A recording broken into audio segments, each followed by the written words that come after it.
the promised life that we see in Galatians 4. So let's hop right into it. The very first point that we're going to look at today is freedom from spiritual slavery.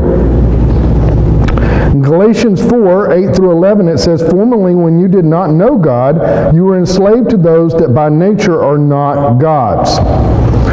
Just leave that up right there. So Paul has been addressing a couple of things as we've been going through Galatians as a reminder. The church that he's writing a letter to, they've had a problem. They come to know Christ. They're in church. Paul would have been partly responsible for some of the foundings of these churches.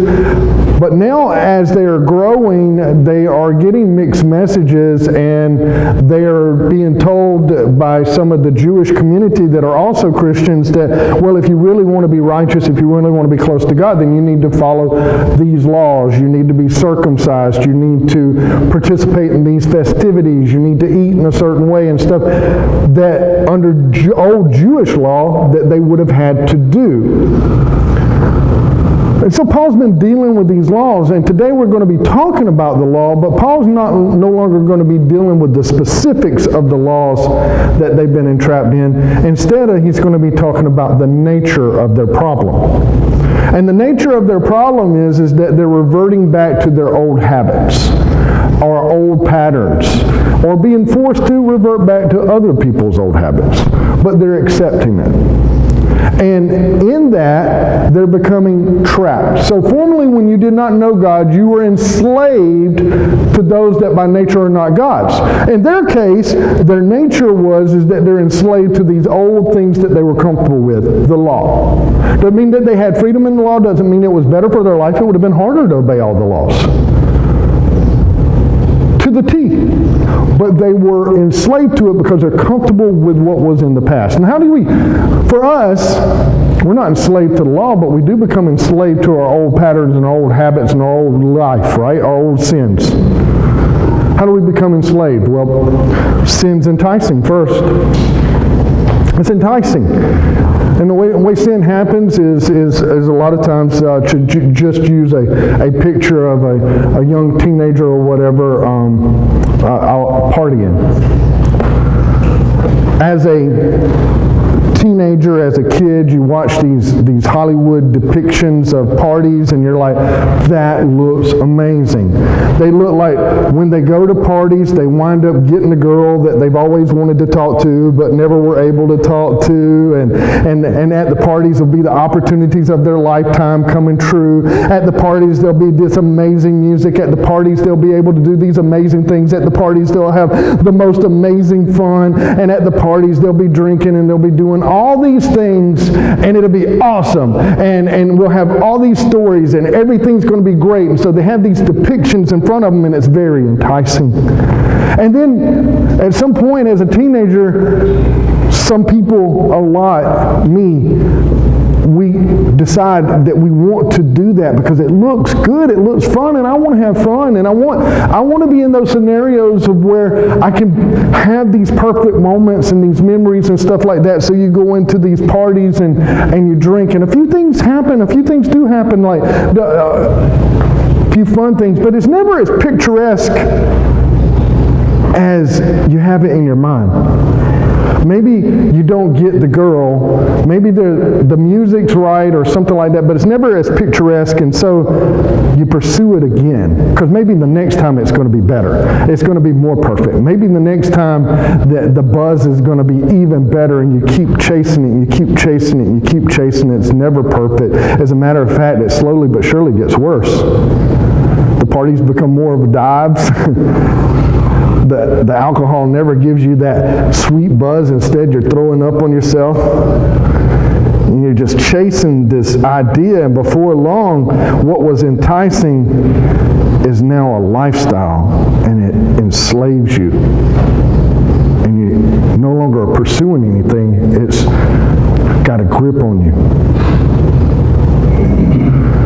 And you need the alcohol, not for the buzz, but because your body just shakes, and there's this need. You need the drugs. You need those things in your life because you were chasing something and it was enticing, but then the sin entraps you.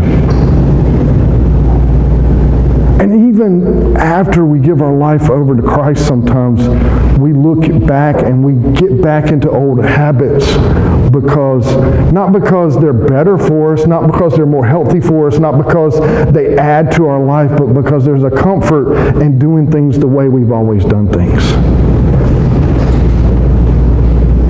And we go back to comforts when we're challenged. And Paul's dealing with this. He's dealing with the nature of what's going on in the church here. He's dealing with this battling these old habits, these old lifestyle, these old patterns in their life. So we'll pick up right there, not God's. But now that you have come to know God, or rather to be known by God, how can you turn back again to the weak and worthless elemental principles of the world, whose slaves you want to be once more? You observe days and months and seasons and years, and I'm afraid I may have labored over you in vain.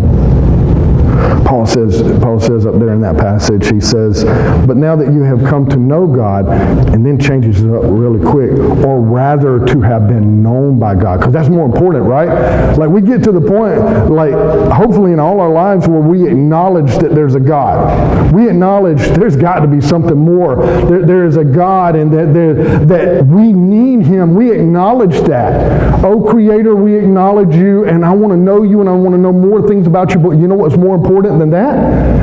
Is to be known by Him. That's even more important.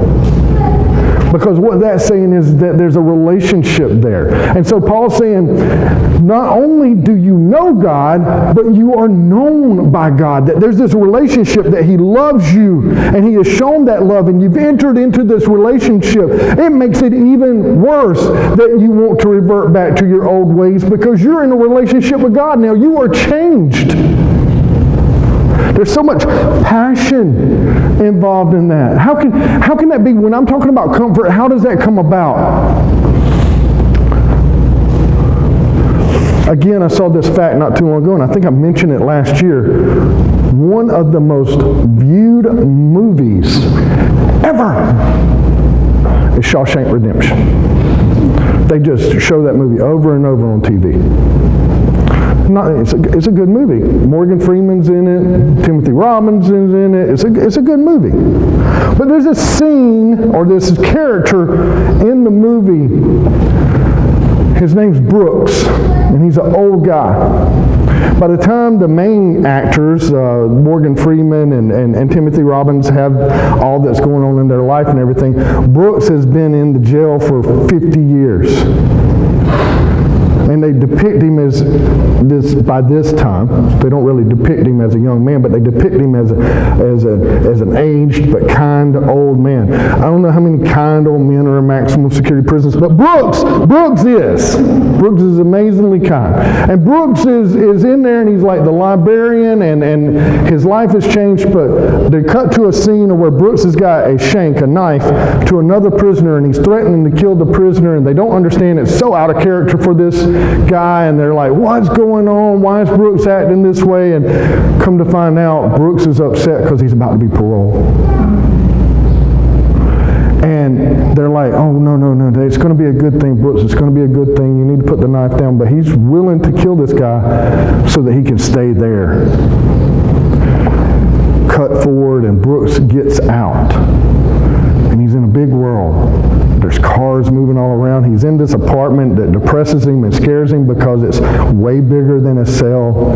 He gets a job, and he's interacting with more people, and it's scary and everything. And Brooks can't handle it. He writes a letter back to prison, says, I can't handle it. And he hangs himself. And Morgan Freeman in there says it's because he's institutionalized.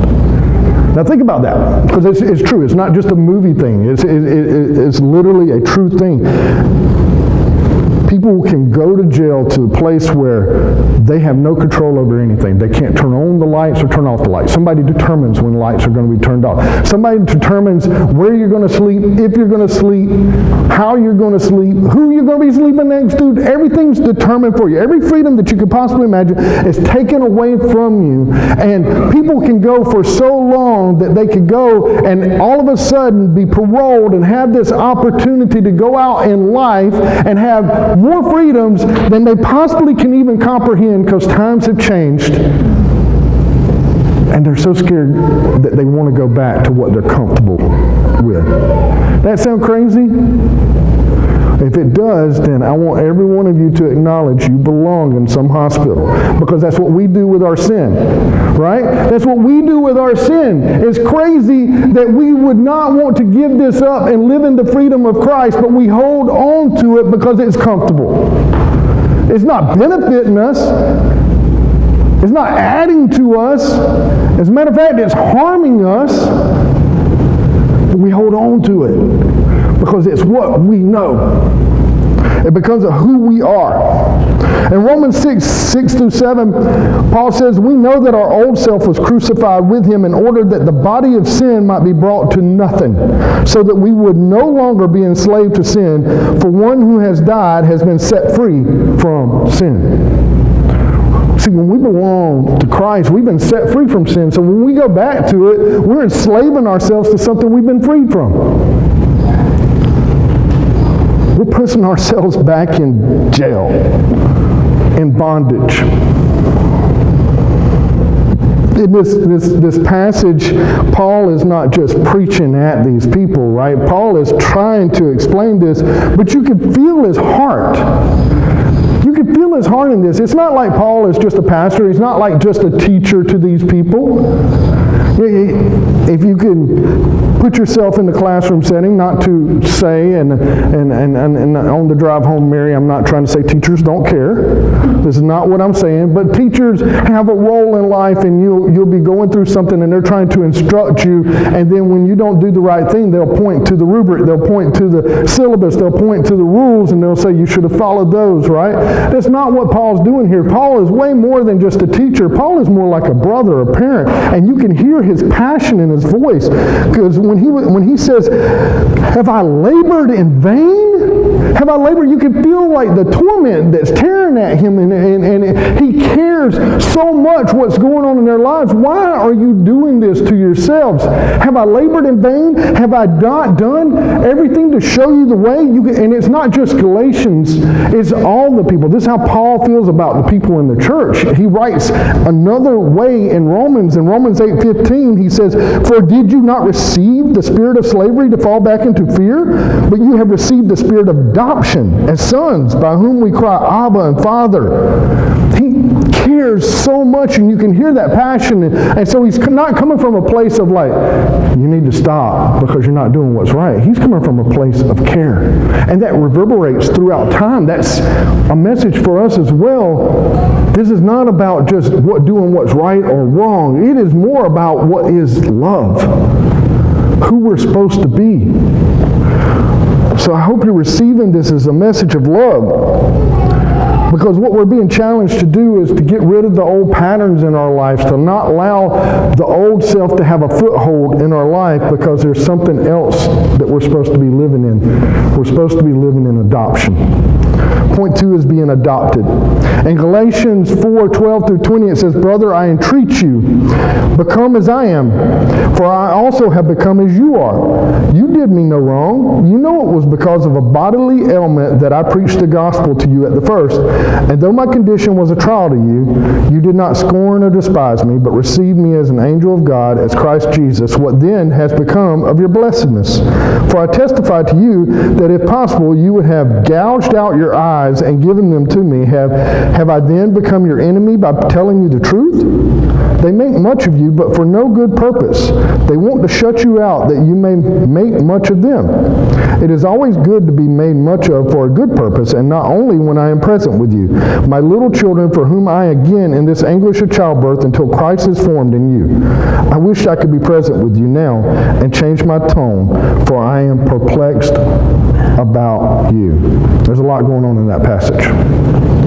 Paul points out a couple of things. He says, I wish you were like me as I am like you. And then what he's saying is he's reminding them that they're family. And then he goes further to remind them of their past and how they have been a family. Like he goes back and says, when I was with you and I first preached the gospel to you, do you remember how much we cared for each other? Do you remember how much love was in your life? Do you remember how you were living? You cared so much about the gospel that I was presenting, it's not just about Paul, but he uses himself as an example, that you wanted to take care of me even though I was a burden at that time. And we don't know what was going on with Paul, but obviously it was something with his eyes, because he goes on to say, you demonstrated so much love during my time of need that you seemed willing to gouge your own eyes out and give them to me. You know, we are family. We've been through some things, and I know you understand this. I know you understand what I'm saying because we've lived life together. And I have seen the fruits of God in you. I have seen your love. I've seen you following. I've seen your hunger for the gospel. I've seen these things, and I know you understand what I'm saying. I am perplexed as where you're at now. I don't understand. Mary and I had the opportunity to have a meal with some friends that we hadn't seen in a while this week. And they are going to adopt a child. They're going to another country to adopt a child. They could adopt in America, but this is what they want to do, and it's a whole different process. And they were explaining this process to me. And they said that we have to go over here to this country and we have to be there for 6 weeks. And during that time, we'll be monitored and so on and so forth. I said, oh, well, okay, that makes sense. So you'll be learning about their culture and their heritage because you're raising this child from another country. And my friend, he said, that's exactly what I said. And you know what they told me? They were like, no. And they looked at me like I was dumb. They were like, no. We are bringing you over here. We're putting you, they're going to be in an apartment and everything, so that you can introduce this child to your family. If we wanted you to know about our culture, you would be living here. This child has to get used to you and your culture and your family, because it's going to be adopted by you. That was opposite of what I expected, right? And especially the response, but it's so true. And then he said, when we come back on the American side, they'll monitor it for a while as well. Not to see how we're adapting to the baby, but how the baby is adapting to us, to our family. And I thought, oh man, that's amazingly the picture that I want when I'm thinking about this passage, because a lot of times we come into Christianity, we come into God's family, and we read passages like this, that God so loved us that he sent his only son so that we might be adopted into his family. But what we hear in ourselves is so that we can incorporate some of his culture into our life, so that we can adapt some of the things of God into our lives. And it's the opposite, right? Adoption means that we're pulled out of this life and that we're going to be adapted into his, right? Like that we're going to assimilate his culture, not him assimilate ours. When we're adopted, we no longer belong here. We no longer belong there. We belong here in him. It's us that's changing. It's not us inviting God in. And so Paul says, we're a family. Y'all remember that? We've been adopted into the family of God. John 1:12-13 says, but to all who did receive him, who believed in his name, he gave the right to become children of God, who were born not of blood, nor of the will of the flesh, nor of the will of man, but of God. When we accept Christ into our life, it's not like, okay, we'll come in and we're going to give you a little bit. No, we are adopted into his family. We become new. And we need to act like it. Romans 8:16-17 says the Spirit himself bears witness with our spirit that we are children of God, and if children, then heirs, heirs of God and fellow heirs with Christ, provided we suffer with him in order that we may also glorify with him. Now that being true, if you've given your life to Christ,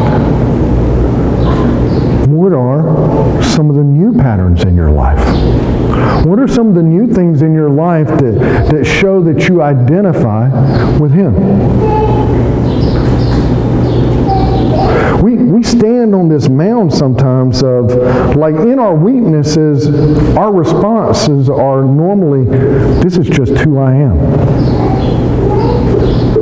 I don't know how many times as a younger man, when I had an angry retort to somebody, that I'd be like, well, you're just going to have to deal with it because this is who I am, right? Like I can't do anything about my tone. Like I can't do anything about my mouth that like it's just so much of a part of my being that you're just going to have to deal with it. Well, that's not okay.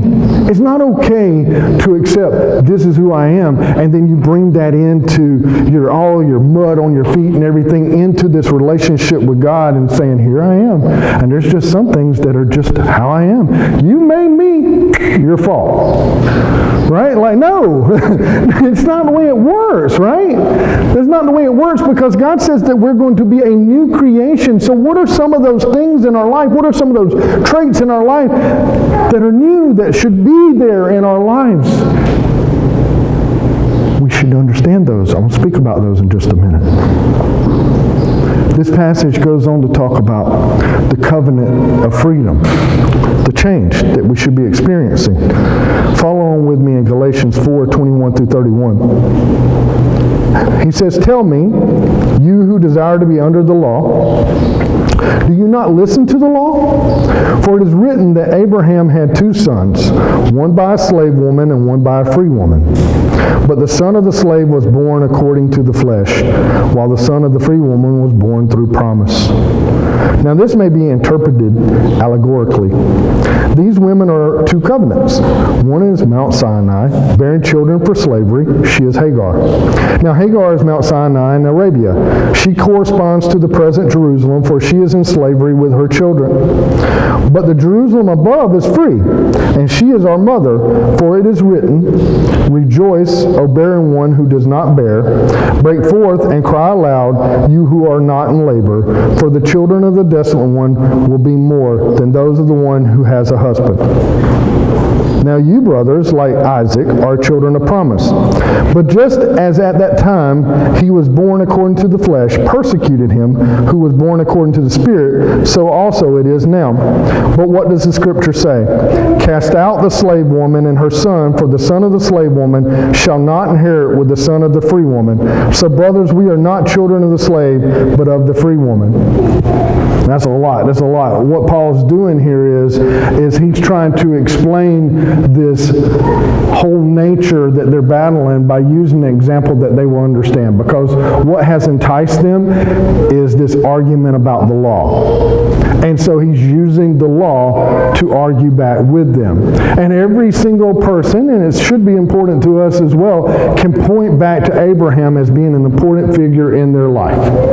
Especially during the time that this is written, but even in our time, because the New Testament says that those of us that believe in Jesus Christ, that now that we fall up under the Abrahamic covenant, right? Like we can inherit the promise that was promised to Abraham, Gentile or Jew, because of Jesus. So Abraham is very important to them, so he points back to Abraham, and he says, I'll use Abraham as an example. God made a promise to Abraham back in the day, that if he was faithful to him, that God would bless him. And not only bless him, but bless all his children. That's the promise that we inherit. That we would be a part of God's family. That we would be a part of God's nation. That we would be God's chosen people, because he goes on to tell Abraham that those children that he would be blessed with would be God's children. And that they would be blessed by God. So Abraham was excited when he heard this. But a little bit of time passed after this promise. And so Abraham and Sarah, who were excited at first about this, decided, well, God told us this is what's going to happen. How can we help God with this? Right? How can we help this along? How can we help God in what he promised? And so what they did was Sarah said, well, I got a slave over here, Hagar. Why don't you lay with her and have a child? Just trying to help God along in his promise. And so Hagar gets pregnant. And they have a baby, but the baby was born out of human effort. Out of their effort to help God along. It was not born out of God's promise. Now later on, Sarah, who was barren, who couldn't have children, God blessed her, healed her, allowed her to have a child. Not out of their own effort, but out of God's promise. So Paul uses this example. He's like, here we have two women, and we have children. And out of those women and their children, we have one that was born out of effort, out of human effort, and we got one that's born out of God's promise. One that was born in slavery, one that's born in freedom. And he uses it to point to the covenants. We have the old covenant, the law. And the only way to uphold it is what? Human effort. And then we have the new covenant. Only way to uphold it is through God's promise. Christ. And then in our lives we have the same thing. We have what we can develop and live in out of our human effort, and in our life what we can live out of in God's promise. Only one of these fulfills us, and it's God's promise. So live in God's promise. In Hebrews 8:6 it says, "But as it is, Christ has obtained a ministry that is as much more excellent than the old, as the covenant he mediates is better, since it is enacted on better promises." Paul, back in that passage, says, "So brothers, we are not children of the slaves, but of the free woman. Live in that promise." Told you his heart's broke, and so he's talking to him like a parent. You can picture him. He's like, act like you have it. Act like you are children of God. You ever had a parent like that? Me and Mary, I won't speak for anybody else, but me and Mary were not blessed with perfect kids. It may come as a shock. We were not.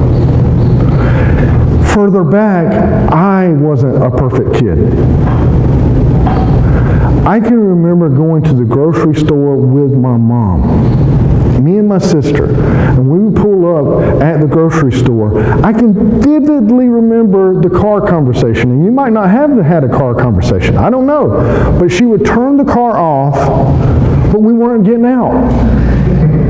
It's hot. Air conditioner is no longer running. She would turn the car off, and she's about to talk. All I want to do is go in and put my dime in the little machine where the bubble comes out with the toy. That's all I want to do, right? But I'm sitting in the car, and I have to hear like it, and she says, when we go in there, you act like you have some sense.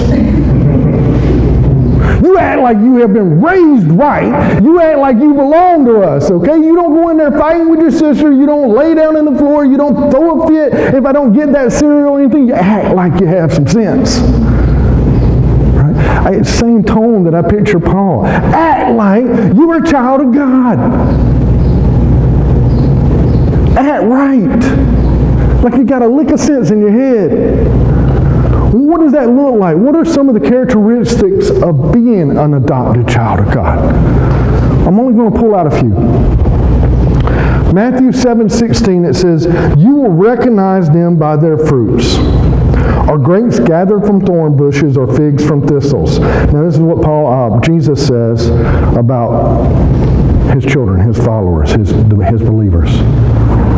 You will recognize them by their fruits.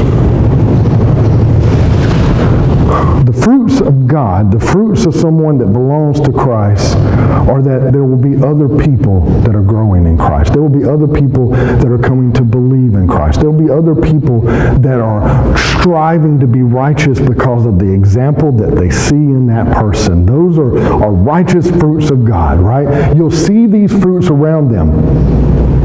And then he goes on to say, you won't find a plum in a thorn bush, right? That's pretty potent. But it's true. If I'm going to use the analogy of this partier from earlier, and I'm saying, okay, well, if I'm a child of God, and I know I'm a child of God, but I also like to go to my raves on Saturday night and everything, I'm probably not looking to find a plum in a thorn bush, right? Like I'm not going to the bar scene to find somebody that's going to teach me about righteousness. I'm not seeing that there. That's not where fruit's growing. A A characteristic of a child of God is somebody that's bearing fruit. 1 John 3:10 says also, by this it is evident who are the children of God and who are the children of the devil.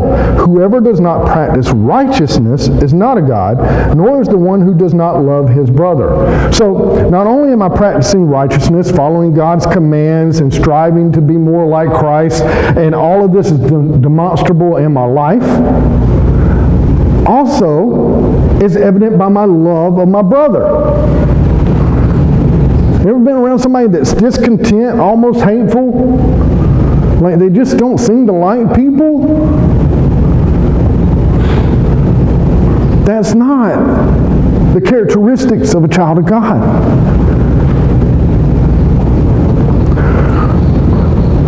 The last one I'm using as an example, there's more, but Romans 8:14, for all who are led by the Spirit of God are sons of God. So not only do they seek out righteousness, and righteousness exudes from them, and others, you can see this impact on others around them, that's the fruit and everything, but they also are loving by nature, but they're also people that we could say that are led by the Spirit of God. They're seeking after God. In the directions in life and the things that they need in life, they're seeking after God. These are some of the characteristics of a child of God. These are some of the things that Paul's saying, I'm not seeing in your life. I'm seeing instead that you're falling back on your old nature because that's comfortable. And in their case, it's the law. But for all of us, I could see us falling back on our old nature. Act like children of God. Act right. This is what it looks like to be a child of God. And not only that, it's not like it's coming from a stern place of like, you're going to do this or you're going to get a beating. No, the actual benefit is that you're going to live in freedom. It actually benefits your life. It's not that you're fearing a spanking, and that's why you should do it. You should be running after it because your life's going to be more full. Only reason you're going back over here is not because it's good for you, but because it's comfortable. So embrace the freedom and the grace that comes from being a child of God. You got to push against your comforts. Now, I've used an illustration of, without specifically saying it, of a partier, of addictions, of alcohol and drugs, all these outward things. I could use examples of stealing, of killing, of lying, all of these things, these outward actions, but I also want you to know that being a child of God is dealing with the inward as well. You need to push against those things that make you comfortable, because there's a reason why we do the things that we do. There's a reason why we're enticed into being that person, enticed into living in that comfort. It started from somewhere. The partying is because of an image that we have. The addictions that we have is because we're just seeking after feeling good. There was something in our life that didn't feel good. We wanted more of that feeling, and we chase after it. Things inside of us, the anger, the discontent, the judgment, all these things inside, they come from a place. When we judge somebody, this is something that happens inside of us. It's not an action like stealing, an outward action. This is something that happens on the inside. But when we're judging other people, when we're judgmental, at some point in time in our life, it's because we were weighing ourselves against somebody else.